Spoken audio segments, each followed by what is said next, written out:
Di Ini mana ya Mas Dawido Hadidro? Bandung mana?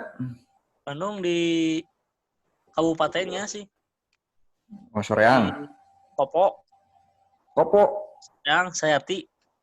Oh, saya mah masih deket atuh, tetanggaan. Mas di mana itu? Saya dicaringin. Oh, Caringin. Iya tuh, kalau Bandung mah ngadain meet up tuh nanti kalau udah PSBB selesai, ngadain meet up aja di Bandung. Yang enak di mana ya Bandung tuh? Di tempat makan aja paling bisa. Kalau apa dulu tuh BCH, Bandung Creative Hub ya. Itu tuh masih beroperasi belum ya? Kalau BCH tuh? Masih, tapi harus ada jadwalnya. Oh, nggak bisa sembarangan gitu ya? Nggak bisa. Kalau nggak salah anak Patriot yang ada di situ tuh jadwalnya. Siap. Anak-anak Patriot. Oke. Ini barangkali yang lainnya nih. Mas Dwi Agus nih. Halo Mas. Iya, halo. Gimana Kang? Dari mana Kang? Dari Sidoarjo. Maaf. Sidoarjo. Wow. Ya, Jawa Timur. Jawa Timur ya. Kesehariannya gimana nih? Mahasiswa atau? Tadi bekerja di buruh pabrik. Siap. Ini Arduino udah pada kenal semua berarti ya? Sebelumnya udah kayak microcontroller, kayak ATmega 38 kayak itu udah nggak ada yang baru gitu ya dalam hal kayak ginian. Ya, udah begitu paham deh. Untuk IoT ini belum begitu paham bener-bener. Oke, siap. Nanti barangkali ada beberapa materi, kayaknya masih materi lama, cuman mungkin agak enak lagi sih dibahas dikit-dikit ya, siapa tahu pemahaman kita berbeda gitu mengenai materi ini. Nanti juga kalau dari teman-teman ada yang mau nge-share tentang apa atau mau tanya jawab juga boleh ya. Nanti bisa dijawab sininya sih dari saya. Terus satu lagi Mas Rahmat ya ini, Mas Rahmat Irwan. Halo Mas. Halo, Assalamualaikum. Waalaikumsalam warahmatullahi wabarakatuh. Dari mana Mas? Dari Makassar, Mas. Makassar. Wow. Jauh juga. Sekarang jam berapa di Makassar? Jam 11 ya? Hampir jam 11 ya. Oh, jam 11-an ya benar sekarang.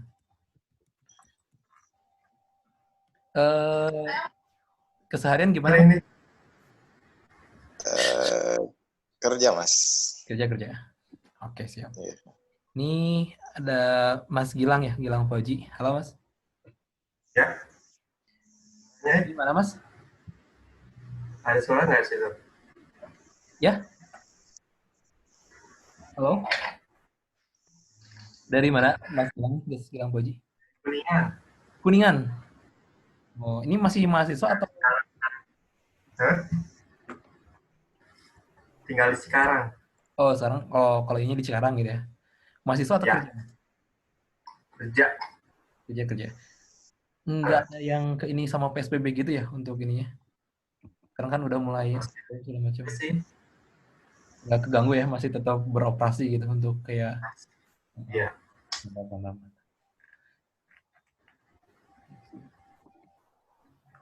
Ini sebelum mulai barangkali ada yang mau ditanyakan mengenai materinya atau ada yang mau share juga boleh.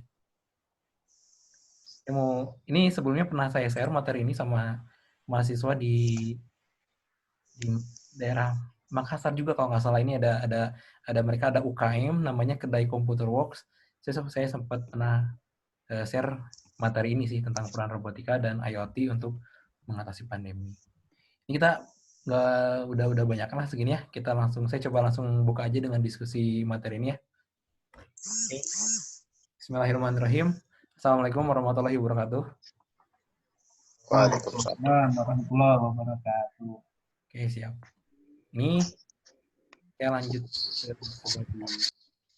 tampilkan aja, ditayangkan dulu.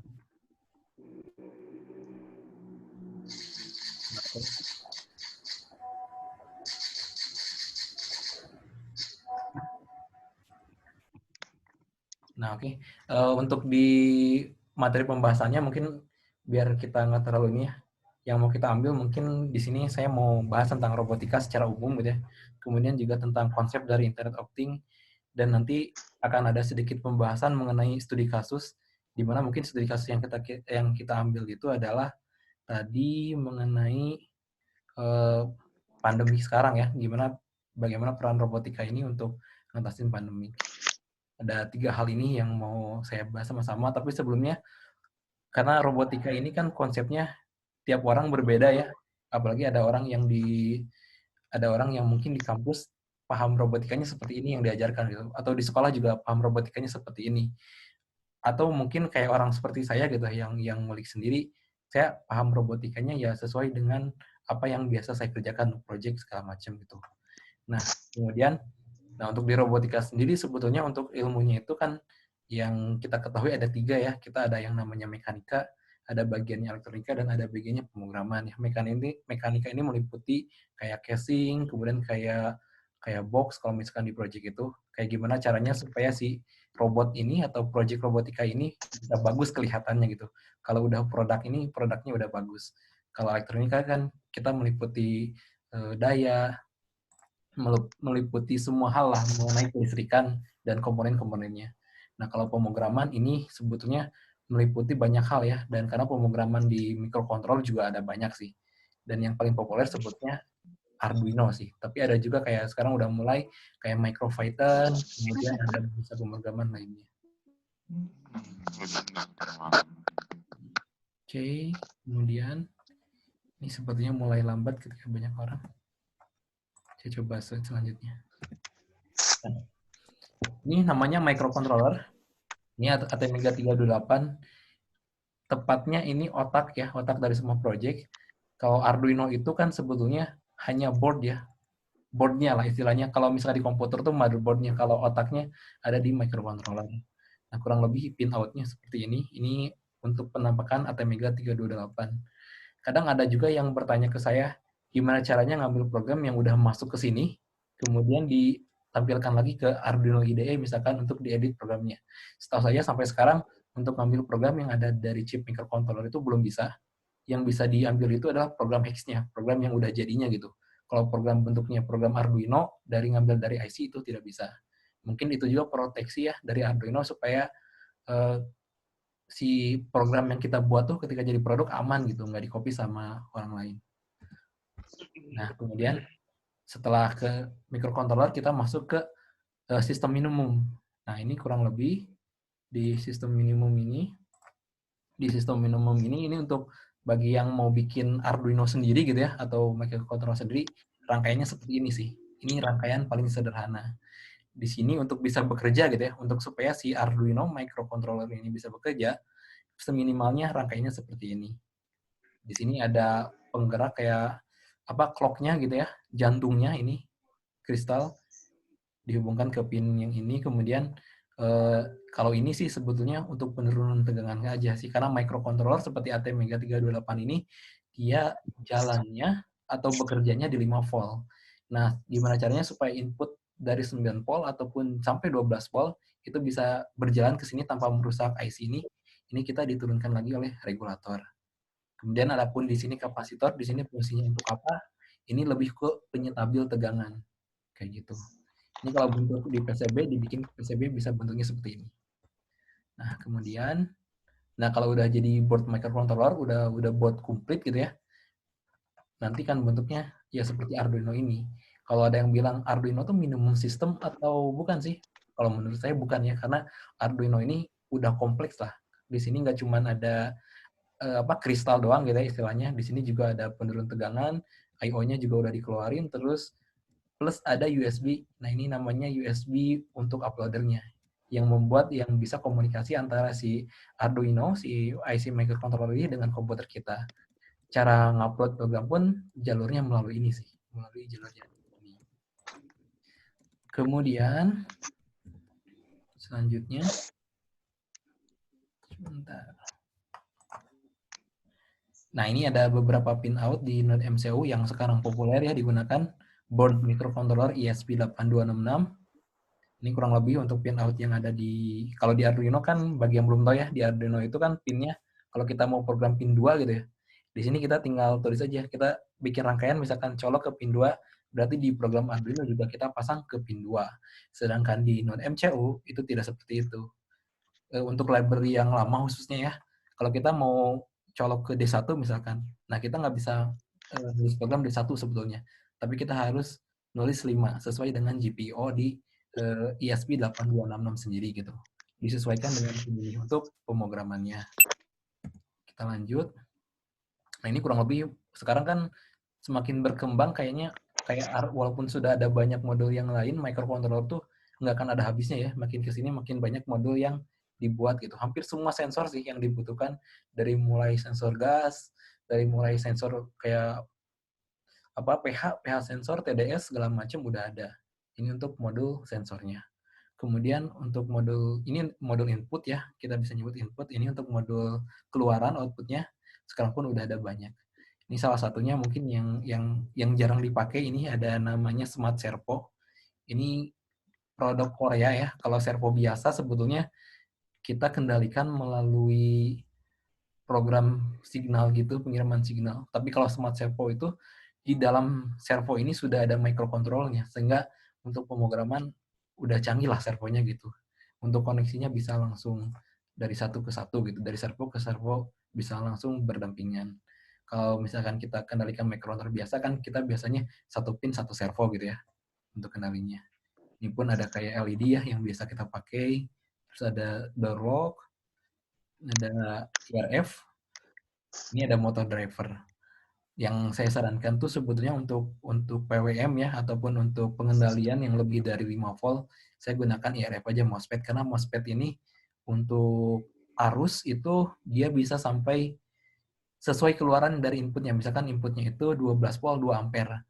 Yang masuk ke sini juga sama, tidak akan berubah gitu. Dan dia kuat sampai lebih dari 30 ampere. Sedangkan kalau kita pakai motor driver kayak gini, ini masih dibatasi sih, kayak arus segala macamnya.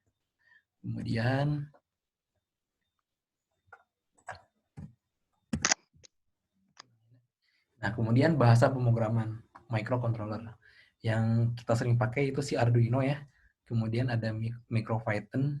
MicroPython ini untuk board kayak semacam Arduino Uno, Arduino Mega itu belum bisa. Kenapa belum bisa? Karena memorinya kecil ya Arduino itu. Arduino Uno kayak ATmega 328 tuh kecil sekali. Untuk RAM-nya aja hanya 2 KB. Yang bisa diinstal atau menjalankan program Python dengan MicroPython itu ESP8266 dengan ESP32 dan kayak produk-produk seperti STM32 itu udah bisa. Karena memorinya emang udah besar dan udah 32 bit aja kan. Untuk ESP32 aja itu memorinya udah 512. Kemudian ada JavaScript. JavaScript nih yang suka ngoding web gitu. Pengen ngoding robot juga, ini bisa dicoba Johnny 5 namanya. Johnny 5 ini, dan ini bisa Arduino Uno bisa diprogram menggunakan Johnny 5. Bisa dicoba pemrograman melalui JavaScript. Jadi kita belajar ngoding web juga bisa belajar ngoding robot menggunakan JavaScript. Terus ada juga bahasa basic. Ini sebetulnya sangat direkomendasikan bahasa basic ini. Programnya hampir sama dengan Python. Kita nggak perlu kayak ada titik koma, nggak perlu ada, programnya hanya sebaris-baris gitu, 2 poin bahasa basic itu. Cuman sudah jarang digunakan. Dulu kalau ada yang main-main seperti CodeVision, APR, itu ada IDE namanya Basic Commander atau kita sebut BASCOM. Nah itu enak sebetulnya, baris programnya sederhana. Kemudian bahasa ASI. Nah ini Arduino ini sebetulnya bahasa ASI juga, tapi Arduino ini dari programnya aja kita gunakan software itu udah menggunakan library kan yang namanya Arduino.h itu library-nya. Nah, udah sangat sederhana gitu. Tapi kalau kita belajar bahasa ASI yang murni, untuk program Blink aja, untuk program LED ngedip, itu sangat panjang sekali. Kemudian ada satu ini bahasa yang paling tidak manusiawi ya, bahasa assembly. Sebenarnya di beberapa kampus masih ada dosen yang menyarankan untuk belajar atau ngoding pakai bahasa assembly. Tapi ini bahasanya jauh sekali dari bahasa manusia ya. Ini deket banget ke bahasa robotik gitu. Jadi kalau mau dipelajari boleh, tapi kalau untuk bikin sebuah project yang bagus, yang canggih gitu untuk pakai bahasa assembly ini tidak disarankan karena programnya pasti panjang, pasti pusing juga sih. Kayak gitu. Tapi di antara program ini yang saya sarankan ya MicroPython dengan si Arduino. Kemudian selanjutnya, nah di sini ada perbandingannya kenapa saya menyarankan si Arduino dengan MicroPython. Ini kalau di si Arduino emang udah simpel segini, tapi kalau di Python untuk bikin hello world gitu ya, tampil di serial monitor itu dia cuma sebaris segini aja. Jadi untuk Python ini bahasa pemrogramannya sangat-sangat to the point gitu. Dia untuk memerintahkan tuh tidak perlu ada embel-embel page setup, page loop. Kalau di Arduino kan ini wajib ya, page setup sama page loop itu. Kalau di Python itu ya kita butuhnya misalkan cuma nyalain LED ya itu aja yang ditampilkan. Kayak gitu. Untuk di Python. Sangat disarankan untuk dipelajari. Kemudian, nah kita tadi kan microcontroller ya. Ini namanya microprocessor. Rata-rata kebanyakan pakainya ARM sih untuk yang tipe bagus ya. Dan ini Raspberry ya, ini untuk boardnya. Sebetulnya untuk Raspberry ini kalau disebut komputer bisa sih, karena ini juga komputer dalam ukuran kecil. Di sini microprocessor itu adalah prosesor yang otaknya ini. Hanya kalau misalkan prosesor komputer kan butuh dayanya besar ya, sekitar 20 volt atau sekitar 19 volt. Kalau ini kan untuk tegangan operasinya sekarang udah bisa 5 volt ya untuk microprocessor yang ini. Kurang lebih seperti komputer ini. Cuman di sini yang membedakan adalah ini ada GPIO header-nya. Yang mana GPIO header ini nanti bisa kita gunakan untuk input sensor ataupun output modul-modul kayak servo segala macam bisa di GPIO header ini. Selebihnya ini kayak ada Ethernet ini kan untuk terhubung ya, ada USB juga, ada RCA juga video out, ada audio out juga. Mirip seperti ini. Terus ada HDMI out kalau mau ditampilkan ke LCD misalkan dalam apa HDMI. Kemudian nah, apa sih kalau tadi kan bahasa pemrograman microcontroller ada MicroPython, ada si Arduino, ada bahasa C, ada assembly. Nah, kalau untuk bahasa pemrograman microprocessor itu semua bahasa pemrograman komputer bisa dijalankan di microprocessor. Jadi kalau pakai boardnya Raspberry misalkan atau pakai robot Orange Pi, ada banyak kan sekarang ya, ada Latte Panda juga. Itu semua bahasa pemrograman yang bisa dijalankan di komputer bisa dijalankan di microprocessor, bisa dijalankan di Raspberry. Hanya yang mendukung untuk I/O ataupun yang banyak referensinya gitu ya, yaitu bahasa pemrograman Python. Karena ini udah library segala macamnya udah tersedia lah. Untuk referensinya juga udah sebanyak Arduino. Jadi sekali lagi Python memang disarankan untuk dipelajari selanjutnya ya, selain Arduino. Kemudian komunikasi data. Nah, ini bagian-bagian yang terpenting dari project microcontroller ataupun microprocessor, yaitu bagaimana caranya supaya alat kita bisa terhubung bisa berkomunikasi dengan alat lain ataupun dengan komputer ataupun dengan user gitu, dengan manusia. Ya salah satunya adalah yang paling banyak digunakan dengan serial port. Sebetulnya serial port itu ketika kita menjalankan Arduino, kemudian kita buka serial monitor, itu secara tidak langsung Arduino kita itu sudah terhubung dengan komputer kita ya melalui serial port ini. Nah, kalau mau wireless ya bisa gunakan serial Bluetooth. Ini sama-sama serial untuk codingnya. Kemudian ada WiFi modul atau yang ESP826 itu sudah ada WiFi modulnya sih. Kemudian ada ini apa GSM modul ya SIM800. Kemudian juga ada LoRa yang jaraknya bisa jangkauannya luas gitu untuk LoRa.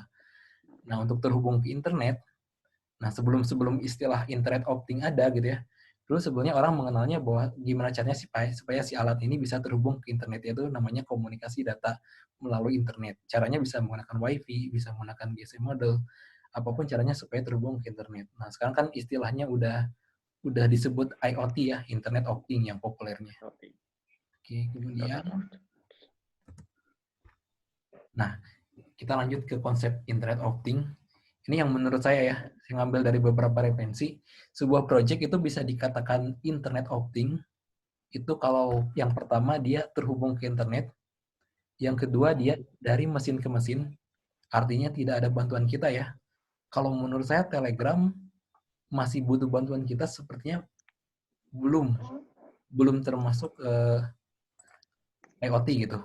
Walaupun mungkin ada beberapa yang bilang IoT, cuman untuk bisa terhubung dari mesin ke mesin, si Telegram itu kan membutuhkan bantuan kita ya. kecuali mungkin dari pengiriman data dari misalkan notifikasi gitu, dari mesin langsung ke Telegram, itu kan tidak butuh kita. Tapi kalau kita nyalain LED pakai Telegram, itu masih butuh bantuan kita sih. Kalau menurut saya itu belum IoT karena tidak memenuhi syarat yang kedua, yaitu tidak mesin dari ke mesin. Walaupun mungkin si komputer kita itu mesin ya, cuman tetap butuh bantuan kita sih. Kemudian yang ketiga adalah pengolahan data. Jadi si data yang masuk itu nggak cuman masuk aja gitu, nggak cuman sekedar masuk ke database aja misalkan.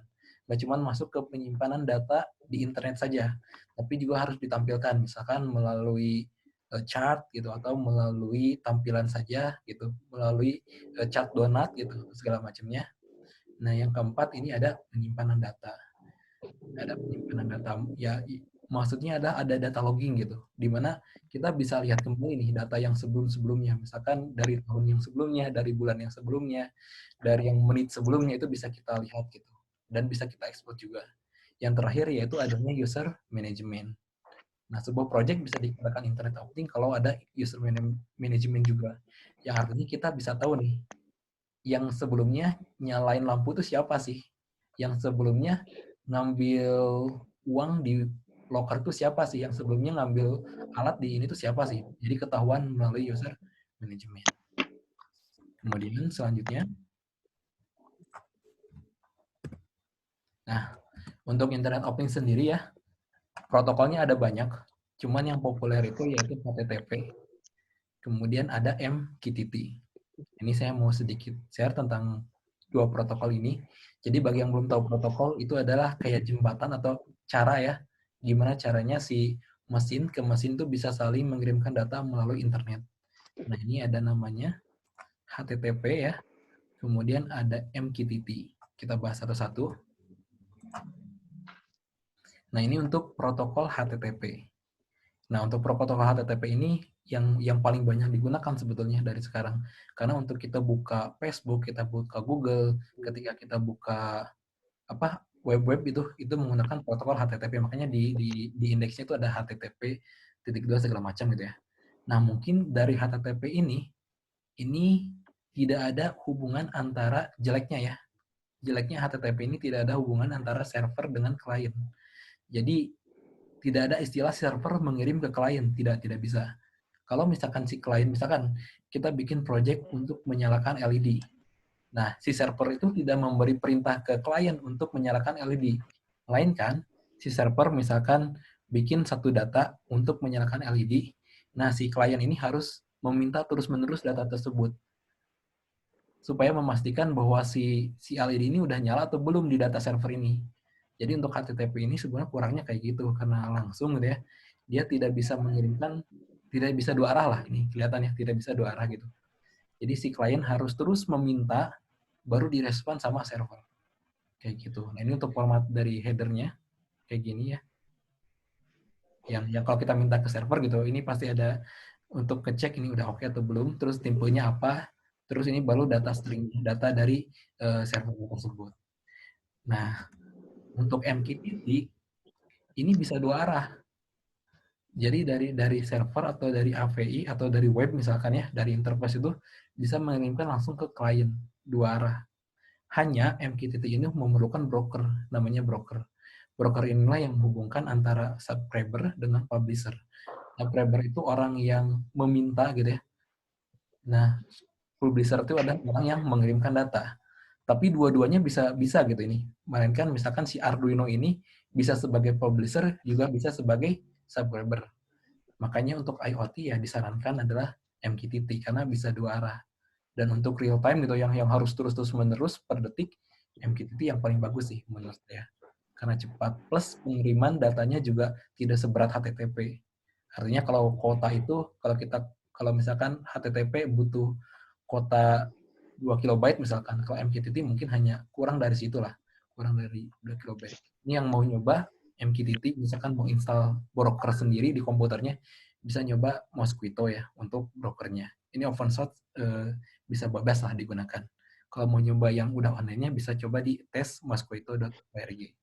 Yang pasti broker ini bukan database ya.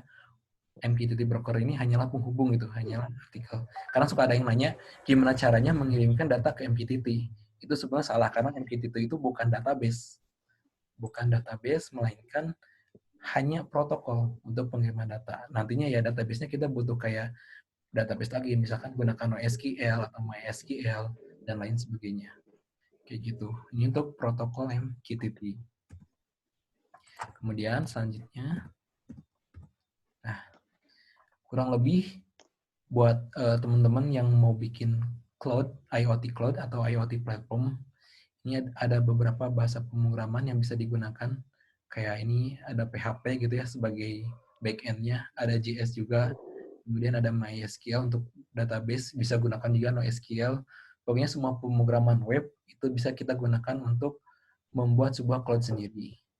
Kemudian juga bisa gunakan Python ya, Java, JavaScript. Kalau ini untuk lebih ke pemrograman Android-nya ya, untuk pemrograman Android-nya, untuk API ke Android-nya. Bisa gunakan Kotlin juga gitu ya, kalau pakai Android Studio, bisa pakai Secrest. Kalau yang paling enak sebetulnya mau gunakan kayak aplikasi seperti online, App Inventor juga bisa. App Inventor ataupun kayak Tankable ya, Codolar itu juga bisa untuk interface di Android-nya. Ini yang mau bikin platform sendiri. Kalaupun tidak mau bikin dulu gitu ya platform sendiri, bisa dimulai dengan mencoba platform yang udah ada sih. Oh, kemudian ya. Nah, kalau ini tuh kayak software ya di server ya. Ini kan ada Apache ya untuk menjalankan PHP, kemudian ada PHP MyAdmin untuk MySQL ya. Kemudian ada cVanel, ada DNS juga. DNS ini bagi yang belum tahu ya, DNS itu sebetulnya kalau kita akses kayak facebook.com, kita itu sebenarnya akses IP-nya sih kayak 912.168. Cuman dengan DNS si IP itu bisa diubah menjadi kita cukup akses facebook.com aja gitu untuk pengalamatannya. Kemudian nah, kita lanjut ke IoT Web Platform. Ini yang paling banyak digunakan ya, ThingSpeak. Kemudian ada Thinger.io. Untuk ThingSpeak ini semua hardware bisa support, kayak Arduino, WiFi modul Arduino dengan Ethernet Shield. Hampir semua orang kayaknya udah nyoba ThingSpeak. Tapi keterbatasan sih, kalau misalnya kita pakai yang versi gratis, ThingSpeak ini ngirimnya kalau nggak salah dibatasi sekitar per 10 detik sekali kalau nggak salah. Atau per 5 detik sekali, nggak bisa langsung per detik gitu. Untuk ThingSpeak ini. Tapi bagusnya, dia ini kan terhubung langsung ke MATLAB ya. Jadi kalau yang mau bikin data scientist, data analis itu bisa langsung diolah sama MATLAB-nya si datanya. Kalau bikin penelitian apa gitu, itu sama MATLAB bisa langsung diolah. Si MATLAB kan bagus untuk penelitian kayak data science kayak gitu ya. Kemudian ada satu ini Thinger.io. Ini mudah juga ya, library-nya udah disediakan kalau mau terhubung ke sini. Dan ini komplit, tapi tetap ada batasan sih dari Thinger.io ini. Kemudian, nah, saya biasanya untuk IoT Web Platform itu pakainya ada Puit MQTT. Walaupun sebenarnya Thinger.io juga udah ada MQTT-nya ya. Nah, kalau ada Puit ini, cepet banget, ini hampir per detik gitu untuk pengiriman datanya, karena tadi kan pakai MQTT ya. Dan ini juga batasannya tidak terlalu terbatas sih untuk ada Puit ini. Plus, ada Puit ini didukung juga sama IFTT. Jadi kalau kita menghubungin dari Otherpuit platform ini, bisa langsung terhubung ke IFTTT. Yang mana IFTTT ini terhubung juga ke banyak platform seperti Google Assistant, seperti Facebook, seperti Telegram. Kalau misalkan kita mau bikin misalkan si alat ngirim dari sensor, ngirim data, kemudian publish ke Facebook Fanspage, misalkan tuh ke Facebook bisnis gitu, itu bisa langsung. Bisa langsung melalui API IFTTT ini. Enaknya kayak gitu. Kalau ke Telegram juga tidak perlu apa-apa gitu, tinggal langsung akses ke Telegram aja dikonekin. Ke Google Assistant juga sama. Mungkin enaknya IFTTT ya seperti itu. Enaknya ada Puit ini seperti itu. Bisa dicoba, ini juga sama ya. Sistemnya nanti ada publisher, ada subscriber. Semuanya bisa bolak-balik. Kemudian, ini untuk IoT Web Platform. Nah, ini untuk IoT Mobile App Platform. Yang paling direkomendasikan ini aplikasi sejuta umat ya, semuanya hampir pakai karena saking mudahnya. Dan ini pun tidak perlu konfigurasi melalui komputer, melalui web. Semua konfigurasi kita tinggal upload aja program melalui di Arduino gitu ya, ataupun di microcontroller lainnya. Sisanya kita tinggal konfigurasi di aplikasinya aja. Jadi enaknya Blink ini udah tidak perlu ngatur apa-apa lagi. Cuman ya terbatas di jumlah powernya aja, atau di energinya saja kalau misalkan kita pakai Blink Cloud, pakai bawaan server bawaan dia ya, nggak salah sekitar 2000 energinya itu. Tapi kalau kita Tapi sebenarnya kita pun bisa pakai ini sih, bisa pakai Blink server sendiri gitu. Kita bisa bikin server sendiri di VPS ataupun di komputer kita. Kalau misalkan kita terganggu sama pembatasan server Blink yang hanya 2000. Nah, Energy itu membatasi widget-widget ini nih. Jadi untuk koneksi sebetulnya Blink tidak membatasi, hanya untuk penggunaan widget seperti tombol, seperti chat banner ini itu dibatasi dengan Energy. Gitu.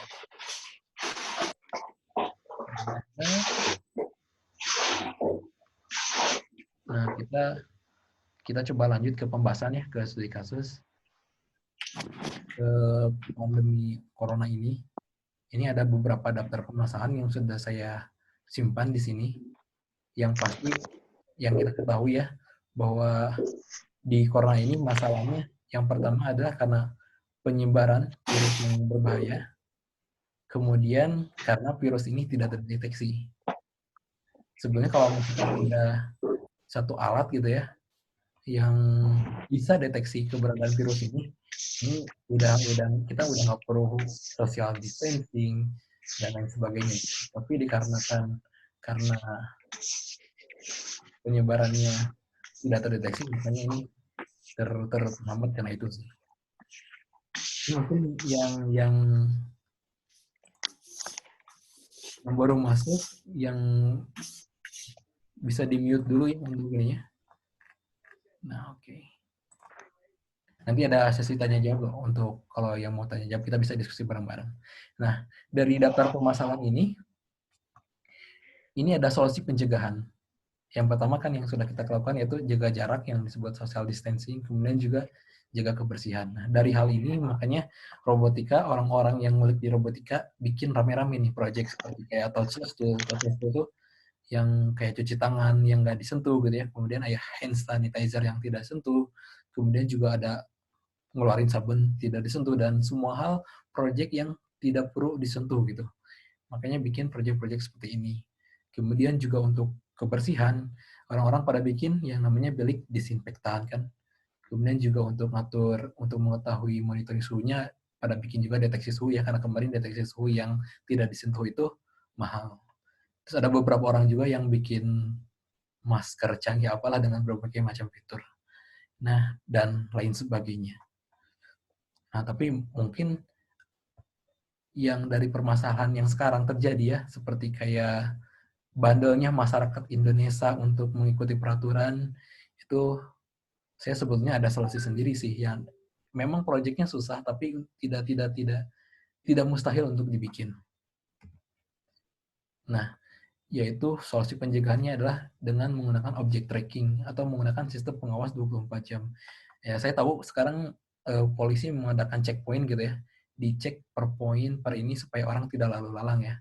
Walaupun sebetulnya orang tetap banyak mensiasatinya gitu. Misalkan dengan lewat ketika pagi hari atau ketika malam hari ketika tidak ada yang jaga gitu, ataupun dia lewat di mana gitu. Nah, sebenarnya dengan object tracking memang mahal karena kita mengharuskan memasang kamera dan sistem di setiap tempat, atau minimal di tempat checkpoint deh untuk pemasangannya. Nah, dengan begitu kita bisa langsung cek nih. Kayak kalau di motor itu kan ada yang namanya nomornya ya, nomor STNK-nya ataupun plat nomornya. Nah, itu bisa di-tracking, kita bisa cek nih siapa aja sih orang yang lalu lalang. Di situ pun bisa kelihatan kan, kalau yang dari luar kota kan kelihatan si ininya berbeda gitu ya. Nah, untuk membuat sebuah objek tracking, itu sangat memungkinkan. Dan itu sebetulnya tidak membutuhkan microcontroller, tidak membutuhkan Raspberry. Teman-teman bisa mulai mencobanya dengan komputer ataupun laptop teman-teman dan webcam. Modalnya itu aja, komputer dan webcam. Bisa coba dengan hardware software-nya itu namanya Python, kemudian library-nya OpenCV, dan kalau mau yang lebih mudah lagi bisa gunakan TensorFlow. Ini untuk object tracking sangat mudah sekali. Kayaknya untuk kedepannya object tracking itu untuk kayak AI, artificial intelligence, untuk deep learning, ini pasti banyak digunakan lah. Kayak gitu. Mungkin ini sih solusi pencegahan dari saya. Karena masalah yang sekarang kan bandelnya masyarakat, mungkin ada yang masuk ke ya sistem pengawasnya kurang lah kalau menurut saya. Tapi kalau untuk untuk sistem komputer kan dia nggak akan ada kelelahan lah, istilahnya dia bisa 24 jam langsung mengawasi checkpoint, seperti itu. Kemudian itu kan solusi pencegahan ya, untuk solusi penyembuhan, untuk robotik kayaknya ventilator sih, hanya ventilator yang bisa dibuat gitu. Karena ventilator kan yang aslinya harganya mahal, kalau ada teman-teman yang bisa bikin ventilator dengan harga yang murah, bisa. Semua untuk program ventilator itu tidak begitu susah, yang susah itu di bagian mekaniknya. Karena kan kita butuh 3D printer, butuh orang yang mengerti mekanik untuk membuat sebuah ventilator gitu. Karena untuk program tidak butuh artificial intelligence lah istilahnya, untuk tidak butuh deep learning gitu untuk bikin sebuah ventilator. Nah, untuk solusi ekonomi ini tracker untuk bantuan ke masyarakat kecil. Karena ini kembali lagi ada masalah yang terjadi, kayak misalkan tidak sampainya bantuan, ataupun bantuan sampai tapi tidak merata gitu. Nah, mungkin dengan tracker ini, orang tidak perlu GPS, tapi orang bisa mengetahui gitu, si bantuan dia itu udah sampai mana sih. Kayak kita cek JNE gitu ya, kalau kita paket, kita bisa track sendiri nih, bantuan ini udah sampai belum. Karena kalau dari pusat, misalkan dari pusat udah terkirim gitu, tapi mungkin nggak sampai ke masyarakat dikarenakan mungkin ada gangguan. Nah, si pusat sebenarnya bisa ngecek bantuan ini udah sampai ke masyarakat atau belum dengan sistem tracker. Kayak gitu mungkin untuk solusi ekonomi. Karena bantuan ini untuk sekarang kalau tidak saling membantu gimana gitu ya. Ya caranya gimana supaya bantuan ini sampai ke masyarakat. Karena saya yakin di kitabisa.com dari pemerintah pun bantuan itu tetap ada. Yang jadi masalah ada bantuan ini sampai atau tidaknya gitu. Kayak gitu. Kemudian, nah udah, mungkin ini sedikit pembahasan untuk yang baru mulai dari Arduino gitu. Kadang masih banyak juga yang nanya gitu, kalau mau belajar robotik itu dari mana sih mulainya? Kalau saya sendiri biasanya pelajari basicnya dulu, pahami cara kerjanya, pelajari semua komponen, baru bikin project. Jangan sampai kebalik ya, jangan mulai dari bikin project, tapi harus dimulai dari pelajari basic, pahami cara kerja, pelajari semua komponen, baru bikin project. Kayak gitu. Karena kalau kita ngikutin resep masakan pun ya, misalkan resep makan, bikin masakan Padang gitu. Kalau kita langsung ngikutin resep, kemungkinan rasa yang kita buat tidak sama, atau mungkin tidak enak gitu, tidak seenak yang ada di restoran Padang. Karena kita nggak tahu basicnya. Kita juga nggak tahu cara kerjanya dari, misalkan bawang ini fungsinya buat apa sih? Kemudian daun salam ini fungsinya untuk apa gitu. Nah, kita ya harus dari basic dulu semuanya. Kemudian, nah bagaimana kalau error? Kalau error, kita bikin project kemudian error. Yang pertama, lihat kembali rangkaiannya, searching dulu di Google, baru tanya grup. Jangan kebalik ya, jangan dari tanya grup dulu, baru kita searching di Google. Karena saya sendiri untuk solusi permasalahan itu bisa didapatkan di Google. Bukan di Google-nya sih, Google ini kan hanya mesin mencari ya, tapi kayak di website seperti Stack Overflow, atau di Arduino Forum, itu banyak kok. Kalau misalkan, itu kan bahasa Inggris, nggak ngerti bahasa Inggris ya, bisa gunakan Google Translate ya. Seperti itu. Oke, mungkin itu sudah diskusi dari saya mengenai pembahasan kali ini. Ini bagi yang teman-teman mungkin ada yang mau bertanya, silakan. Ataupun mau menanyakan yang tidak sesuai dengan topik pun tidak masalah, silakan. Ini yang masih bertahan. Barangkali sebelum saya tutup diskusinya.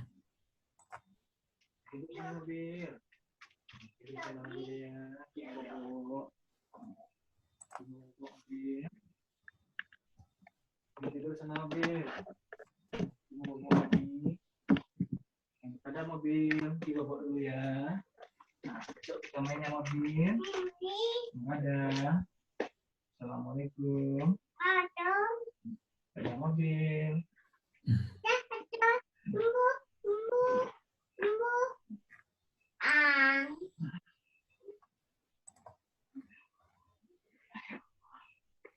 Ya, barangkali dari yang lainnya nih, yang mau bertanya mungkin dari yang diskusi barusan. Atau mau menanyakan yang di luar dari pembahasan yang sekarang juga tidak masalah sih.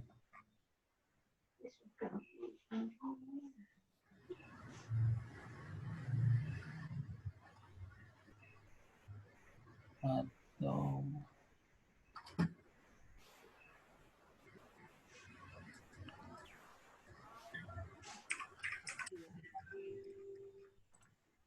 silakan. Kan udah 10.32 ya kalau di web di sini.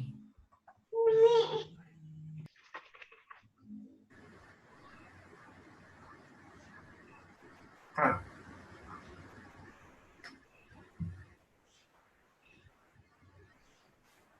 Bisa ke chat juga sih, ke tanya jawab di sini. Ada tanya jawab di webnya. Chat Kak ya?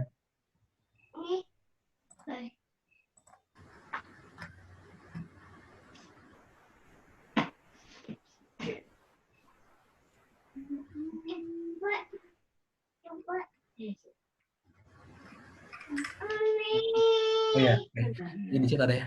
Sebentar, sorry. Dari Mahfud Effendi ya. Kak, kira-kira untuk proyek sederhana yang bisa dibuat di rumahan atau komplek RT apa ya?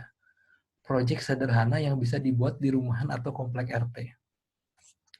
Sederhana lah ya. Kita untuk proyek itu kan sebelum kita bikin, sebelum nyari judul, nyari dulu masalahnya ya. Biasanya untuk permasalahan yang ada di komplek RT itu maling ya, adanya maling. Itu sebetulnya di setiap rumah bisa dibikin ya seminimalnya alarm lah ya, alarm dengan sensor gerak gitu. Alarm dengan sensor gerak, dimana kalau misalkan ada orang alarmnya bunyi gitu. Supaya nanti untuk pencegahannya supaya nanti yang orang yang berencana maling itu tidak ini ya, tidak ke apa? Tidak jadi karena dia ini sama gangguan si alarmnya itu. Ataupun kalau mau agak canggihan dikit gitu, kita bisa kirim notif juga misalkan ke ketua RT-nya atau ke penjaga rondanya gitu.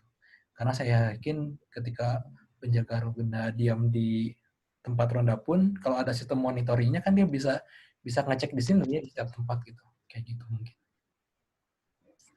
Mas, kalau membuat project menggunakan Arduino Uno tapi PCC ground-nya modulnya bukan dari Arduino, apakah bisa? Bisa. Bisa sekali dengan syarat si ground-nya harus dipasang. Misalkan mau pakai eksternal PCC 5 volt dari eksternal gitu ya, bukan dari Arduino, tapi ground yang dari eksternal tersebut harus dipasang ke Arduino. Kayak gitu. Ini untuk yang Mas Dawudi Hadiro ya. Kang Gilang, Kang coba lihat slide yang menunjukkan syarat yang disebut IoT. Oke, sebentar. Oke. Ini kan.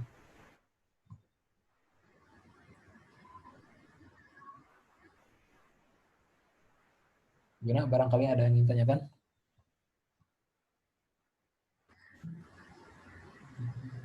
kalau misalkan nih ya, Kang, Ya. Gimana? kalau misalkan nih, saya buat alat,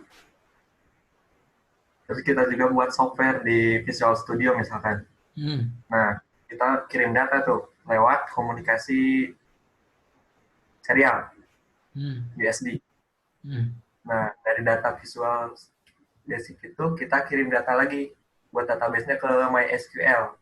Itu bisa disebut IoT nggak? Selama si alat itu kayaknya sih udah masuk Internet of Things. Cuman kalau ini kan menurut saya ya, ini bukan menurut dosen ya. Kalau mungkin ada beberapa orang punya pendapat kayaknya masih termasuk IoT sih, karena itu udah masuk ke syarat yang pertama, yaitu terhubung ke internet ya. Untuk bisa terhubung ke server MySQL kan terhubung ke internet. Cuman untuk beberapa syarat yang lain kayak mesin ke mesin, itu kayaknya belum deh. Kalau harus melalui Visual Studio Code. Tapi kalau Visual Studio Code itu kan sebetulnya cuman interface-nya aja ya, yang dimana user bisa lihat selama pengiriman datanya terus-menerus dari mesin ke mesin tanpa butuh bantuan orang, itu udah masuk IoT sih, Kang. Seperti itu. Berarti bukan perangkatnya ya, yang disebutkan misalnya perangkat ini harus terhubung ke internet, enggak sebenarnya. Yang dimaksud perangkat di sini berarti Arduino-nya kan, microcontroller-nya kan. Ya. Untuk berarti bukan berarti si Arduino-nya langsung connect ke internet ya. Oh, kan maksudnya? ini Oke. Maksudnya dari Arduino ke Visual Studio, kemudian dari Visual Studio ke MySQL gitu ya? Ya. Apakah termasuk Berarti IoT atau bukan gitu ya? Lumayan bentar. Bisa disebut IoT sih. Tapi kalau dari Visual Studio ke MySQL-nya itu dia butuh ini nggak? Butuh orang nggak? Butuh user nggak? Buat ngirim datanya? Butuh user. Kalau menurut saya sih belum IoT. Kalau masih butuh user gitu untuk pengiriman datanya. Kecuali kalau misalkan si Visual Studio ini hanya sebagai jembatan aja sih dari Arduino ke MySQL gitu. Kalau menurut saya belum IoT gitu ya, belum Internet of Things yang dimana antara mesin ke mesin tanpa butuh bantuan orang gitu. Kayak gitu sih kan. Ya. Ini tanya jawabnya yang mana ya tadi? Sebentar.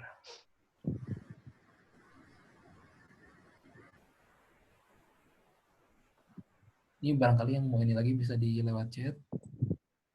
Ntar chatnya di mana ya? Atau bisa langsung aja di unmute aja ya mic-nya. Kalau Mas, mau nanya Mas? Ya silakan. Kalau misalkan menggunakan EEPROM di Arduino itu gimana? Penggunaan EEPROM di Arduino. Oke, EEPROM ya. Bentar. Ini saya share langsung aplikasi aja ya. Aplikasi Arduino-nya sebentar. Untuk penggunaan EEPROM itu kan penyimpanan data yang permanen ya. Dalam artian ketika Arduino-nya di reset, kita masih si datanya masih tidak berubah gitu kan ya. Seperti itu. Ini saya coba share Arduino-nya aja ya sebentar. Lagi buka software Arduino-nya biar langsung ke programnya sih. Kalau dijelasin tanpa program kayaknya susah sih. Oh iya. Ini sambil buka si Arduino-nya. Ini kita new share dulu. Oke. New share.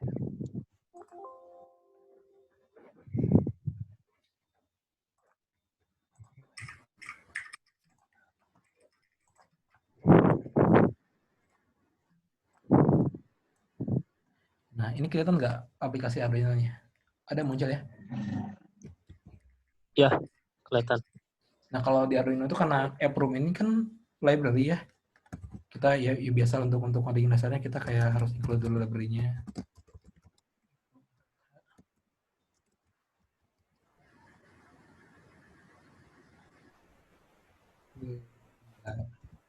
Keyboard saya error. Agak terlalu kecil Mas. Terlalu kecil ya? Bentar, saya berbesar. Nah, ini besar nggak segini? Nah, itu. Oke. Pas. Oke. Yang perlu diperhatikan untuk EEPROM itu adalah yang pertama kita harus bikin dua alamatnya. Untuk bikin alamat kita bisa simpan di file lebar ya, kalau mau mudah. Di tipe byte misalkan. Alamat gitu ya namanya. Misalkan alamatnya 0. Kalau saya nggak salah ya, alamatnya itu dari 0 sampai 255. Kalau saya nggak salah ya. Kalau saya nggak salah baca gitu. Oke. Kemudian yang kedua kita bikin variabel int misalkan nilai nilai yang disimpan atau gimana ya misalnya. Nilai yang disimpan misalkan. Oke, sampai sini. Nah, cara untuk membaca adalah menggunakan EEPROM read. Kita masukkan alamatnya tadi berapa. Kemudian nah kayak gini. Nah, dari sini baru kita tulis nilai yang Nah, ini cara untuk membaca ya. Manggil lagi yang itu ya, yang atasnya. Ya, memanggil alamat. Ini untuk membaca. Jadi supaya pas nge-restart tetap tetap nilai yang disimpan ini tetap tidak berubah, kita harus baca si alamatnya yang ini, alamat yang pertama. Kemudian untuk cara menyimpan yaitu menggunakan EEPROM alamat. Nah, di sini isi nilainya mau apa? Misalkan 10 gitu. Pakai EEPROM write. Dalam kasus misalkan kita if misalkan tombol sama dengan 1 gitu kan. Kemudian let Ya, kemudian digital right. Kasusnya kayak gini mungkin ya, light high. Misalkan kita nyalain tombol, LED nyala gitu, tapi pas di reset, LED mati lagi. Nah, gimana caranya supaya si LED ini tetap nyala menggunakan EEPROM? Caranya seperti ini. Untuk untuk si digital ini, kita jangan ininya, tapi kita harus menggunakan variabel yang nilai disimpan. Nah, kayak gitu. Nah, baru ketika tombol dipencet, kita bikin aja di sini digital EEPROM write alamat 1 misalkan. 1 ini kan sama dengan high ya. 1 sama dengan high. 0 gitu. Nah, paling untuk setiap ininya harus tetap di ini sih, setiap kali sebentar. Dibaca lagi. Nah, kayak gitu. Biar nanti si ininya berubah. Kayak gini. Ini untuk implementasi di LED ya. Jadi setiap Tapi Mas, kalau itu tuh bentuk penyimpanannya lebih ke angka atau ke huruf? Nilai angka. Oh, nilai. Kalau mau huruf ada namanya bentar. Ada namanya itu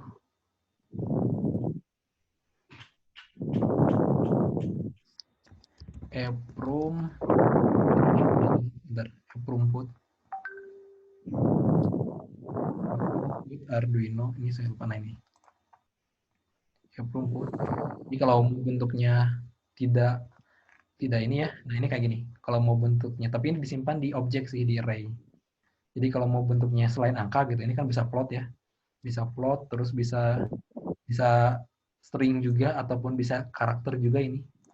Ini bisa gunakan yang strukturnya ya. Jangan gunakan EEPROM write, ataupun jangan gunakan read. Jadi di sini gunakannya adalah untuk yang mau nyimpan selain angka ya. Kayak gitu sih. Oh iya, itu di Arduino CC ada ya? Iya, ada. Di Arduino. Oh, sampelnya. Ada batasnya nggak, Mas? Berapa huruf gitu? Tidak ada yang membatasi itu sebetulnya. Memorinya sih yang membatasi, memori si Arduino-nya sendiri. Ya. Kayak gitu boleh. Ya Mas, makasih Mas. Ya, sama-sama. Dan kalau nyambung ya. Boleh. Kalau EEPROM kan kalau nggak salah itu 100.000 kali ya, right? 100.000 ya. Oh, maksudnya tuh ya, dia bisa nulis selama 100.000 sekali gitu. Kalau habis itu nggak bisa ya? 100.000 sekali kan? Sebetulnya itu rusak.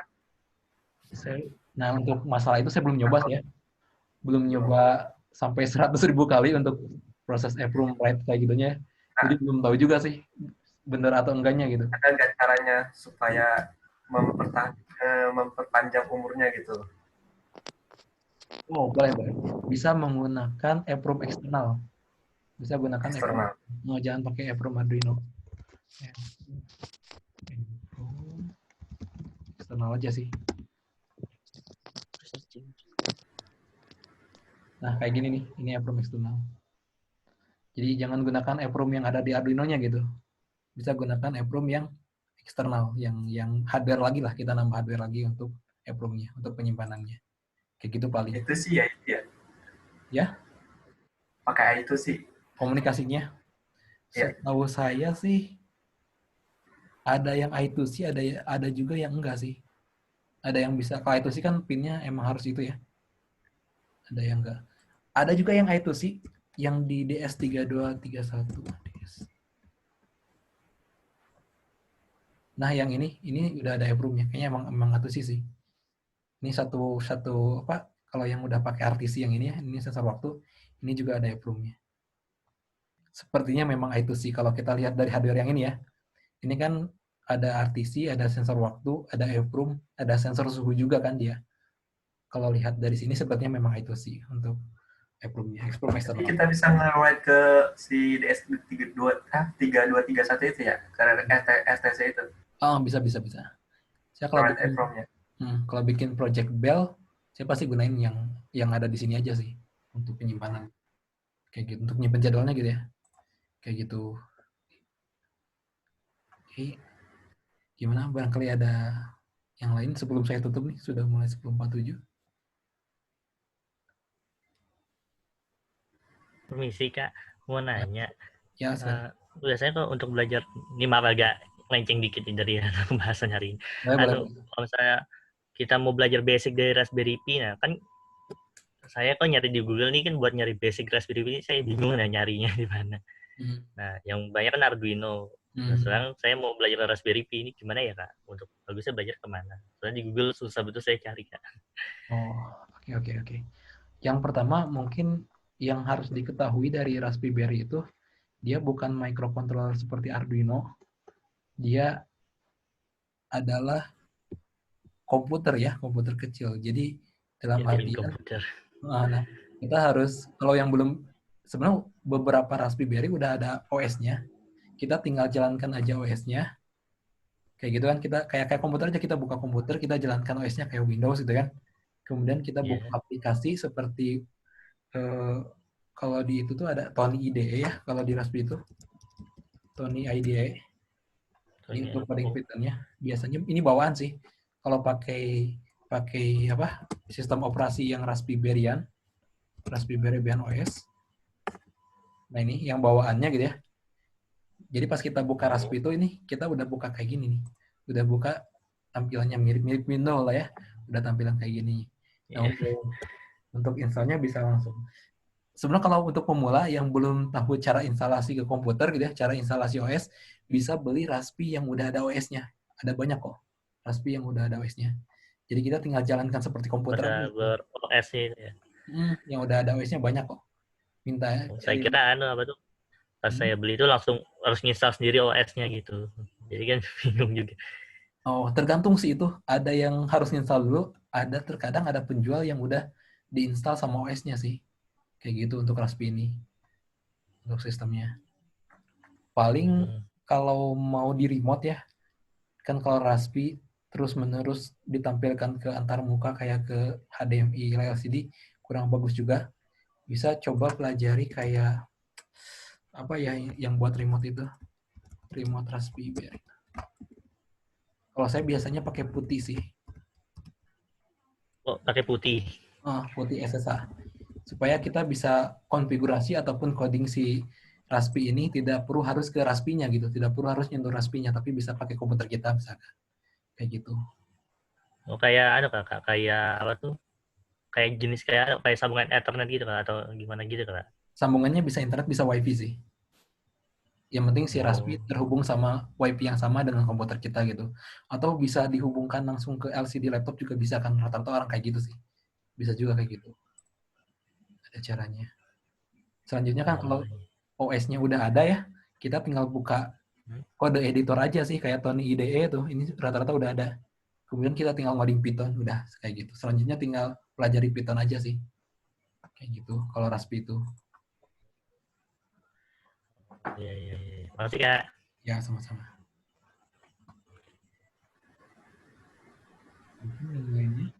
Tadi ada di chat ya.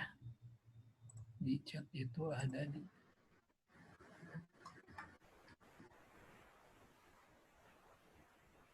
ini di chat. Bentar. Biasanya kalau mau belajar basic dari SPO ya udah tadi. Bang, apakah bisa satu board Node MCU ESP86 digunakan sebagai server klien? Bisa kok. Jawabnya bisa ya. Kalau caranya ya salah satu harus dibikin AP, salah satu harus dibikin station. Jadi di WiFi itu kan ada access point ya. Access point tuh orang yang bisa terhubung melalui access point kayak kita, laptop kita terhubung melalui access point hotspot ataupun melalui tethering di HP kita. Jadi si HP kita lah yang menjadi access point. Nah, kita harus bikin salah satu ESP8266 Node MCU-nya sebagai access point, salah satunya sebagai STA atau sebagai station. Kayak gitu sih kalau mau digunakan salah satu sebagai server, salah satunya sebagai client. Nanti juga di codingnya ya disesuaikan juga, ada satu yang sebagai web server, ada yang satu sebagai client. Biasanya yang paling mudah nggak pakai MQTT sih, tapi menggunakan HTTP client. Kayak gitu. Mungkin ada lagi yang mau bertanya sebelum saya tutup. Ini di chat sudah tidak ada lagi. Bang Ray, Kang Gilang, masih ada pertanyaan? Atau sudah cukup? Pernah ini enggak, kan? Kan di Arduino Uno ya, komunikasi SPI itu cuma satu ya? Masih misalnya emang cuma ada satu. Nah, bisa nggak kalau misalkan kita menghubungkan misalkan dua modul komunikasinya SPI ke Arduino? Jujur saya belum nyoba ya untuk SPI itu bisa atau tidaknya. Kalau di I2C kan bisa ya karena ada tingkat pengalamatannya aja. Tapi sepertinya bisa karena saya pernah nyobain RFID dengan apa SD card gitu. Itu kan RFID SPI, SD card juga sama-sama SPI kan. Nah, ini bisa dihubungkan. Mana SD card? Kalau harusnya bisa. Saya pernah nyoba hubungin SD card. jalurnya satu ya? Jalurnya sama. Yang sama disatuin, misalkan yang MOSI atau MISO disatuin gitu, sama MOSI dan MISO. Misalkan yang SCK disatuin juga ke SCK-nya. Kayak gitu. Harusnya bisa karena saya pernah nyoba RFID sama microSD. Waktu itu kayak bikin database ke microSD ya, dari tapping gitu, untuk penyimpanan absensi. Itu bisa sih. Ini contohnya, contoh lainnya. Memang nanti disatuin aja, diparalelin aja sih. Nah ini, kayak gini. Kurang kelihatan. Kayak gini. Ini ada yang nyambung tuh kan, ada yang sama ya. Ada yang sama juga. Bisa kok. Itu bergantian ya kayaknya itu. Relay, ada relay. Ya? Pakai relay ya?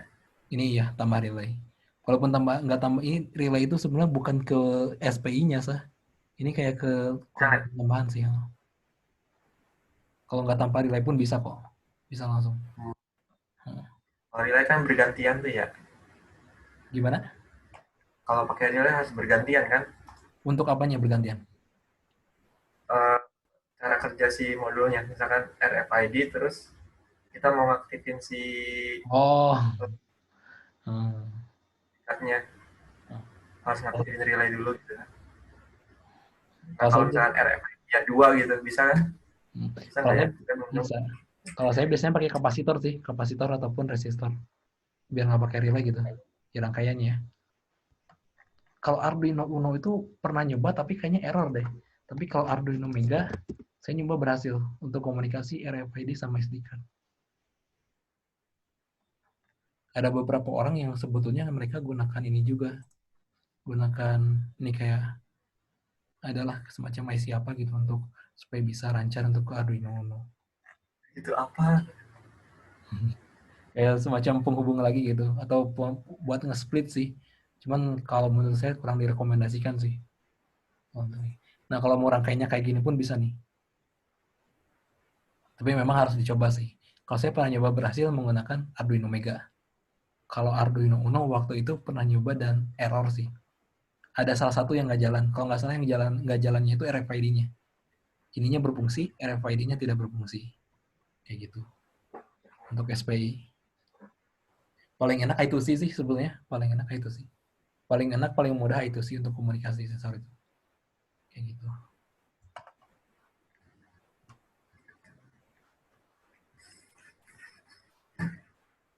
Ya. Ini sudah jam 10.56. Kalau tidak ada lagi pertanyaan, masih ada di chat. Oke, Bang, kalau cara menampilkan IP address Node MCU ke app Android sebagai kontrolnya bisa nggak ya? Kenapa kita mengetikkan IP address langsung muncul di screen app? Bisa. Masalahnya adalah untuk bisa mengirimkan IP address ke aplikasi Android itu, si alatnya ini kan harus terhubung dulu ke aplikasi ya. Dan salah satu cara untuk terhubungnya adalah ya si alatnya ini harus tahu IP address-nya. Mungkin masalahnya sebenarnya di situ sih. Kayak gitu. Kecuali kalau misalkan si aplikasi kita itu bisa mengetahui ataupun bisa mengetahui IP address, tapi bukan dari pengiriman dari non-MCU-nya, melainkan dari si Arduino itu kan misalkan dibuat sebagai server ataupun gimana ya, gini jelasinnya. Untuk bisa mengirimkan data gitu, seperti mengirimkan data IP address itu, si Android ini kan harus tahu IP address-nya. Nah, yang sulit itu sebenarnya itunya. Walaupun sebetulnya bisa, sebagai contoh misalkan si Node MCU dibikin access point misalkan. Dibikin access point. Kemudian si access point-nya ini, kemudian si alat yang paling mudah adalah dibikin statik sih, si IP address-nya. Jadi si IP address Node MCU-nya yang ini nih, dibikin statik, supaya app Android ini nggak perlu ngedit lagi. Itu sih solusi dari saya yang paling mudah. Ada kok beberapa, bentar. IP dari web apa ya, Warrior Nux kalau nggak salah, Warrior Nux. Saya di kelas rebut belum. Nah ini, static IP address. Jadi daripada si aplikasi Android mengetahui IP address-nya, menurut saya lebih baik si IP address dari ESP8266 ini dibikin statik aja, jadi nggak berubah-ubah gitu si IP address-nya, supaya ya si alat apapun nanti bisa dengan mudah. Kayak gitu sih, rata-rata software kayak gitu kok. Tidak si IP address-nya dibikin default gitu. Dibikin statik, dibikin tidak dinamis gitu ya, tidak berubah-ubah. Kayak gitu. Kemudian kalau bikin kamera dengan AI detection, terus nanti bisa dikirim ke Telegram atau WA, yang diperlukan apa saja. AI detection itu apa ya maksudnya? Kalau misalkan untuk object tracking gitu, Arduino itu tidak mampu menurut saya, karena memorinya nggak cukup ya untuk bisa ngeproses object tracking minimalnya. Paling enggak ESP32 bisa gunakan ESP32 Cam, itu pun masih suka nge-lag sih untuk memprogram object tracking-nya. Yang paling enak ya Raspberry sih sebetulnya. Komputer lah ya. Komputer yang digunakan untuk deteksi AI gitu. Untuk pengiriman ke Telegram, ini ada moving detection saja. Moving detection saja berarti dari ketika ada yang gerak gitu ya, kemudian ngirim ke Telegram atau ke WA. Di Universal Telegram Bot.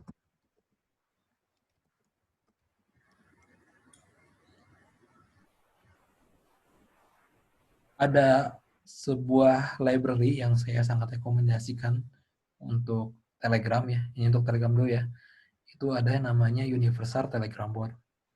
Ini tuh untuk ESP8266 di example-nya. Kalau ESP32 kayaknya belum ada, tapi untuk ESP8266 ini ada yang namanya send photo. Nah, dari sini bisa dipakai kalau pengirimannya melalui from SD, kita harus bikin dulu si alat kita, si ESP8266-nya, itu harus ngambil foto dari kamera, kemudian disimpan ke micro SD. Nah, kalau dari situ sudah berhasil, kita tinggal kirimkan aja foto dari SD ini ke Telegram menggunakan coding yang ini. Memang nanti perlu ada penggabungan coding juga sih. Bisa pakai Universal Telegram. Ini library yang paling saya rekomendasikan. Karena kalau ada satu lagi, library Chatbot ya. Chatbot itu mudah banget, cuman itu kayaknya belum ada example. Saya lihat belum ada example untuk pengiriman foto ke Android. Atau ke Telegram ya. Kemudian bisa juga menggunakan Base64. Kalau kita ngirim teks kan itu mudah ya, karena teks itu kan hanya bentuknya string. Nah, kita sebenarnya bisa decode atau encode dulu si gambarnya gitu ke Base64 atau ke bentuk string gitu ya dalam istilahnya, tapi dalam bentuk Base64 baru kita kirimkan Base64 ini ke Telegram, misalkan kayak gitu. Dalam bentuk kode string. Kayak gitu. Yang paling mudah sih tadi menggunakan Universal Telegram Bot. Itu pengiriman datanya. Kalau misalkan harus ada detection, berarti kan kita sebetulnya tinggal ini aja, bikin pakai peer, ketika peer mendeteksi gerak, kemudian ini kalau di program agak lama sih, kemudian menyimpan gambar, ketika gambarnya sudah disimpan, kemudian baru dikirimkan ke Telegram atau ke WA. Nah, untuk WA ini agak susah karena WA ini API-nya tidak semudah Telegram, tidak dibuka kayak Telegram. WA ini API-nya berbayar ya. Kita kalau Telegram kan kita nyari Telegram API.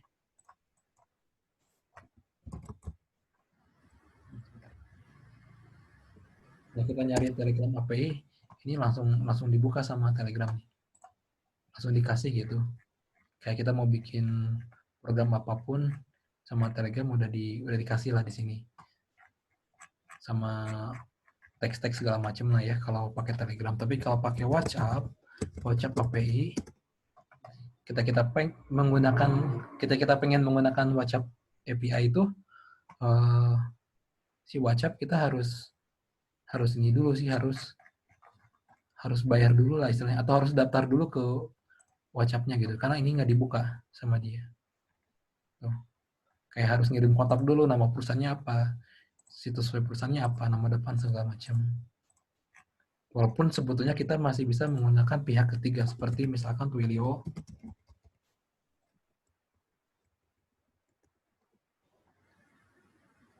Jadi kita tidak bisa langsung ke Telegram. Kalau Telegram kan kita bisa langsung ke Telegram ya. Kalau WhatsApp kita harus gunakan pihak ketiga kayak Twilio dan segala macamnya. Kayak gitu sih. Atau bisa juga pakai Python sebagai server sendiri juga bisa. Kayak gitu. Itu juga sama, kita harus pikirkan dulu si gambar ini gimana caranya terkirim ke ini. Salah satu yang paling mudah menggunakan base 64. Si gambarnya dibikin string dulu ya. Menggunakan base 64. Base 64 image Arduino misalnya.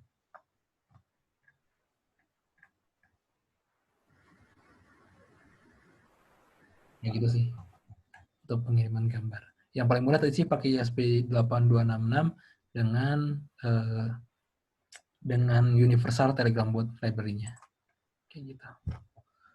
Oke, kalau nggak ada pertanyaan lagi nih, saya tutup dulu aja. Udah jam 11 WIB. Atau dari Kang Gilang barangkali? Boleh ini nggak, Kang? Database yang absensi itu. Saya bingungnya gini, kan saya mau bikin semacam absensi gitu. Nah, saya mau pinginnya tuh bikin tabelnya dulu, tabel si user yang mau pakai, misalkan nama, misalkan NIK, segala macam lah ya. Nah, kalau udah kayak gitu, kita pas nge-tap si misalkan RFID, terus kita mau ngirim juga misalkan suhu tubuh. Nah, itu desain database-nya kayak gimana ya? Suhu tubuhnya datanya ada di Arduino tapi? Ya, data di Arduino ngirim si tag RFID sama si suhu tubuhnya seseorang itu yang pakainya itu. Oke. Jadi pas dilihat di webnya tuh bukan ID sama si suhu tubuhnya, tapi ID, nama gitu sebagainya sesuai dengan database yang sebelumnya dibuat itu. Oh, presensi ya berarti presensi. Nah, iya. Gimana ya? Kalau suhu tubuh kayak karena di alat ya, berarti dia harus dikirim tetap kan. Berarti yang kita kirim itu adalah bentar. Itu suhu tubuh sama si ID tag RFID-nya. Karena kalau nama ataupun dan lain-lain kan udah ada di database ya. Nah, cara menghubungkannya itu gimana? Berarti Kang Gilang ini udah pernah nyoba MySQL ya sama PHP ya? Oke. Tapi belum jago sih. Misalnya gini, pertama di MySQL itu ada yang namanya kita gini aja, kasusnya biar mudah. Kita sudah bikin tabel untuk anggota ya. Anggota dengan misalkan ada tag, kemudian ada nama, ada kelas, dan lain-lain lah ya. Ini untuk yang di tabel anggota. Kemudian ada yang kedua namanya tabel presensi, misalkan tabel yang ketika kita tap, kemudian datanya masuk kan ya. Nah, oke. Nah, dalam hal ini, yang dikirimkan dari alat, dari klien hanya tag dan suhu. Nah, gimana caranya supaya si tag ini bisa dikirim juga pas tapping gitu ke tabel presensi. Kayak gitu kan ya maksudnya? Kayak gitu kan ya? Nah, caranya adalah nanti itu di layarnya nggak muncul kan? Oh, sorry, sebentar. Nah, Sorry, maaf. Nah, udah muncul nggak? oh ya udah. Oh, udah. Oke. Ini kan misalkan pertama ada tabel anggota ya. Kita udah bikin tag, nama, kelas, dan lain-lain. Kemudian di tabel presentasi ini, kan dari arat hanya tag dan suhu aja ya. Tapi yang makin masuk ke presentasi ini, misalkan selain suhu ada juga tag, ada suhu, kemudian ada nama, ada kelas, dan lain. Kayak gitu kan ya. Nah, yang pertama adalah, ini saya susun, karena Kang udah pernah coba PHP ya, saya susun berdasarkan PHP aja ya. Yang pertama, kan si PHP itu nge-get ya. Nge-get data dari tag dan suhu. Oke, kita udah nge-get ya. Udah dapatkan. Nah, selanjutnya kita gunakan select. Ada yang namanya, kalau pakai yang natif ya, MySQL query gitu kan. Kemudian isi query-nya itu kan bisa gunakan select. Select ini fungsinya adalah untuk mengambil data dari tabel. Nah, kita select bintang, kemudian from recency misalkan ya, from recency, tabel recency. Oke, where tag sama dengan tag yang ini nih. Tag yang ini. Jadi kalau misalnya di PHP itu kan kita bikin tag sama dengan sebentar. Oh, sorry. Nah, kayak gini kan. Ini untuk pengambilan data dari Arduino pakai tag ini. Nah, kita tinggal masukin saja di sini si tag ininya. Kayak gitu. Secara otomatis si fungsi ini tuh kita udah select atau mengambil data dari database sebelumnya berdasarkan ini. Berdasarkan tag yang dikirim dari Arduino. Oke, kalau udah selesai memilih data dari, sorry, bukan dari presensi, maaf. Dari anggota. Oke, kita select dulu, pilih dulu data dari anggota berdasarkan tag yang ada di sini, yang udah kita ambil dari Arduino. Nah, kalau sudah seperti ini, kita tinggal gunakan MySQL, MySQL Fetch Array. MySQL Fetch Array gitu ya. Di PHP sebenarnya nggak kayak gini, ada yang lebih lengkap sini. Kemudian kita ambil, misalkan di sini kita ngambil dulu anggota gitu kan ya, variabelnya. Nah, di sini tinggal tulis saja anggota. Nah, selanjutnya untuk ngambil data yang ada di sini berdasarkan dari tag ini, sesuai dengan tag yang dikirim dari alat, ini kita tinggal gini aja sih. Misalkan kita bikin variabel nama sama dengan apa ya? Sama dengan kita bikin dulu variabel row. Nah, kayak gini. Nah, di sini tinggal tulis saja row. Nah, tinggal di tabelnya itu apa gitu. Misalkan di tabelnya itu kita mau ngambil nama gitu. Terus ya selanjutnya aja sih kalau mau yang lain. Kayak misalkan kita mau ngambil juga kelas. Kita juga ngambil kelas. Jadi sebenarnya sampai saat ini kita udah bisa ngambil data ini. Dengan cara ini. Kemudian kita di fetch array-nya gitu kan. Si data dari array-nya berdasarkan dari tag yang ini.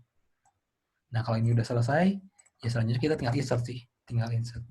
Menggunakan perintah MySQL kan. Insert into recency gitu kan.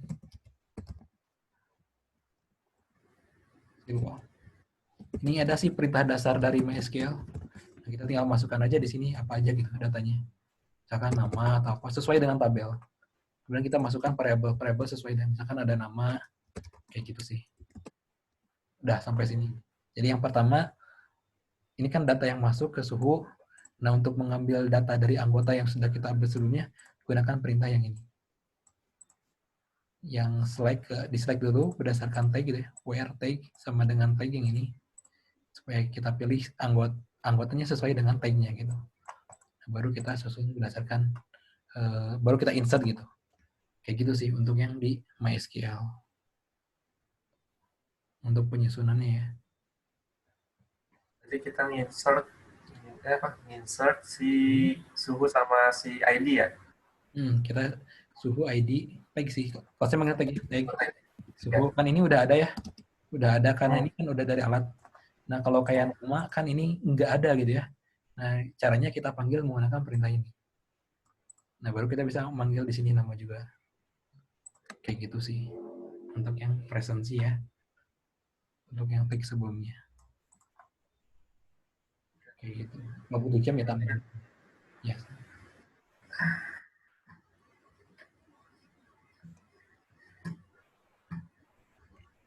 Pernah coba scanner GM66 nggak kan?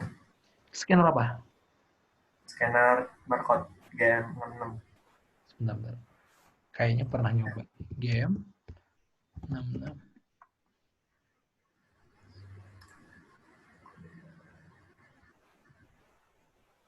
Ini bukan? Ah ya. Belum sih. Kayaknya belum. Hah? Ini buat barcode ya? Ya. Saya untuk barcode biasanya pakai USB apa ya? USB Arduino apa gitu.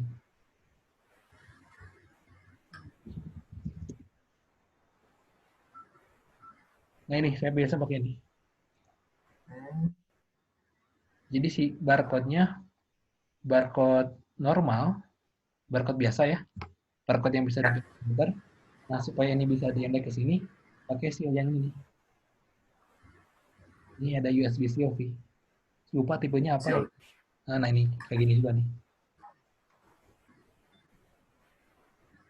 Jadi dengan si seal ini kan tinggal colok ke Arduino ya, dengan seal ini, barcode yang biasa dipakai di komputer bisa connect ke Arduino. Kayak gitu sih. Saya biasanya pakai yang gitu untuk komunikasinya. Kalau yang tadi belum pernah nyoba. Kalau yang tadi GM66 ya, belum pernah nyoba. Kayaknya sih lebih mudah soalnya komunikasinya RxTX doang. Nah, betul. Enaknya gitu. Ini RxTX doang serial ya, serial saja gitu. Jadi lebih enak. Sama kayak kita colok ke komputer kan tinggal langsung colok langsung bisa scan. Enaknya gitu. Saya coba yang ini. Nggak terlalu susah gitu ya di codingnya dibandingkan dengan menggunakan barcode scanner yang modul Arduino-nya itu. Kayak gitu.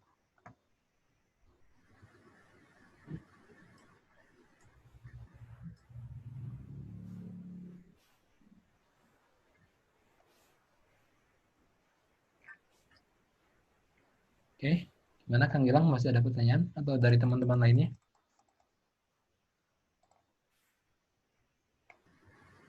Ini lumayan. Kan tadi itu dari Arduino ya, ini coding Arduino. Nah itu pengen ada stepnya, misalkan kayak tadi masalah frekuensi yang suhu itu. Nah pertama tuh pengennya kita ngetek dulu. Udah tag baru kita cek suhu tubuh.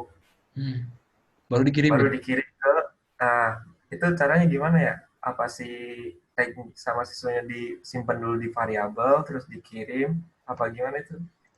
Betul. Kalau saya biasanya disimpan dulu. Stepnya, bentar. Stepnya ngecek dulu suhu apa ngetap dulu? Tag dulu. Tag dulu ya, tag dulu. Nanti bisa gunakan variable count sih, variable count. Misalkan increment decrement ya, int count. Saya bisa bikin dulu variable count. Increment sih ini variable atau variable step ya, kita bikin variable namanya int step. Nah, selanjutnya kita bikin misalkan di if count sama dengan 0. Ini kan pas awal pasti count-nya 0 ya. Tidak akan jadi 1 gitu. Pas awal masuk pasti count-nya 0. Nah, pas di count 0 ini kita misalkan di sini perintah tab ya. Kita perintah tab. Kemudian kita simpan dulu di variabel sih emang kayak gitu. Misalkan bikin tag pas tab, kemudian kita simpan ke variabel tag. Jadi setiap hasil nilai dari ID RFID-nya simpan di tag. Kemudian setelah disimpan, setelah tab gitu ya, kita ubah si count ini menjadi 1. Sorry. Step-nya kita bikin jadi 1. Step sama dengan 1. Nah, oke, otomatis nanti dia masuk ke sini. If count sama dengan 1. Di sini baru kita masukin perintah logika yang suhunya. Saya kurang tahu logika suhu itu kayak gimana ya. Dia pas step langsung ngeluarin data atau perlu dipencet dulu pakai tombol atau gimana? Si suhunya. Maksudnya ketika Dipencet lah ya. kita harus deketin dulu atau pas saat itu juga si alatnya langsung ngeluarin data gitu. Atau kita perlu pakai tombol gitu. Kalau yang alat-alat umum kan pakai tombol dulu ya. Baru bisa datanya keluar gitu. Pakai tombol dulu berarti ya? Ya, tombol. Nah, kalau pakai tombol berarti si logika suhunya tinggal ketika if tombol semana ditekan gitu kan, sekaligus pembacaan suhu. Nah, baru di sini kita kirimkan perintah get-nya. Kan biasa pakai HTTP ya. HTTP ya ID, tag yang tadi sama dengan nilai suhunya. Nah, habis ini supaya balik lagi, si step-nya kita bikin lagi ke 0. Kayak gitu. Jadi nanti balik lagi ke sini. Lebih enak kayak gini sih, dibikin step. Pertama tag dulu, habis step berhasil disimpan nilai variabelnya. Kemudian step 1 otomatis dia ini otomatis off kan ya, si logika ini.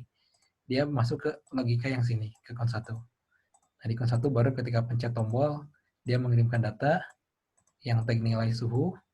Kemudian step 1, step 0 baru balik lagi ke sini, ke count yang ini. Kayak gitu. Untuk kalau saya biasanya pakai step untuk yang membutuhkan pengiriman data yang lebih dari 1 gitu untuk ininya. Kayak gitu paling Mas Gilang, Kak Gilang. Itu dinamis ya bisa ya? Dinamis. Kalau maksudnya si tag-nya itu menurut si RFID-nya itu. Jadi nggak mesti RFID itu aja gitu. Jadi si variabelnya itu tetap ke-reset kan dari awal lagi gitu kan, looping. Oh iya saya paham.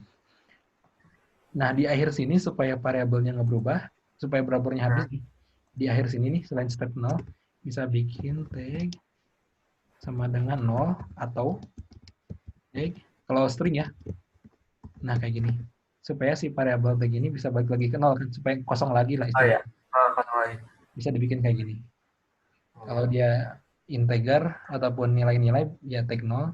Kalau dia string bisa tag pakai yang ini nih. Ini sama dengan string kosong sih kalau kayak gini. Supaya dinolkan lagi ya si tag. Kayak gitu. Untuk logika programnya. Oke. Gimana? Sudah cukup, Kang Ilham? Atau teman-teman lainnya? Kalau bisa tiap hari, saya pengen setiap hari sih kita ngadain meetup kayak gini, online ya. Kalau bisa langsung lebih enak lagi sih. Di chat juga tidak ada lagi yang bertanya. Nanti minta rekamannya bisa Bang tadi telat. Nanti saya coba upload ke YouTube ya untuk rekamannya ini. Kayaknya direkam sih. Iya, saya rekam. Ternyata saya rekam. Aman kok. Itu paling kalau sudah tidak ada tanyakan lagi, baik dari Kang Gilang atau dari teman-teman lainnya, saya mau pamit ya. Ini sudah jam 11.20. Terima kasih atas waktunya. Ya Mas, sama-sama. Siap. Assalamualaikum warahmatullahi wabarakatuh. Waalaikumsalam warahmatullahi wabarakatuh.